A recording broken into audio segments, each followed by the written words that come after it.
बानी पीटीआई हैं, क्या ये उनके लिए भी ऐप होगी कि अगर उनसे जो मुलाकात के लिए सारा-सारा दिन जो उनके फैमिली मेंबर्स हैं, जो उनके लॉयर्स हैं या उनके जो अपनी जो उनकी लीडरशिप है, जो सारा दिन वहाँ पर अडियाला जेल में बैठी रहती है, क्या ये उनके लिए भी ऐप काम करेगी? अगर ऑनलाइन वो इज़िली बुकिंग करवा लें, अपनी मुलाकात की जो बुकिंग है, वो ऑनलाइन इसके ऊपर जाके अगर बुकिंग करवाते हैं, तो क्या वो एक्सेप्टेबल होगी? क्या उनको भी ये आसानी होगी? क्योंकि आप देखें कि सारा दिन जो सुबह से बेचारे वो मुलाकात के लिए बैठते हैं, वो शाम हो जाती है और मुलाकात होती भी नहीं है क्योंकि उन्हें पता नहीं होता कि अभी इजाज़त मिलेगी, नहीं मिलेगी। सारा दिन उनकी बहनें ख्वार होती हैं, उनके लॉयर्स ख्वार होते हैं और इवन कि उनको वो नाके के ऊपर रोक लिया जाता है।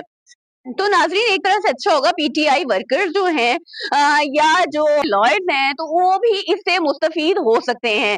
हो सकता है कि ऑनलाइन जो है अगर वो रिक्वेस्ट करते हैं ऑनलाइन मुलाकात के लिए इस ऐप को डाउनलोड करके और उसके ऊपर रिक्वेस्ट सेंड करते हैं, तो हो सकता है कि बानी पीटीआई से उनकी मुलाकात जो है वो टाइमली हो जाए।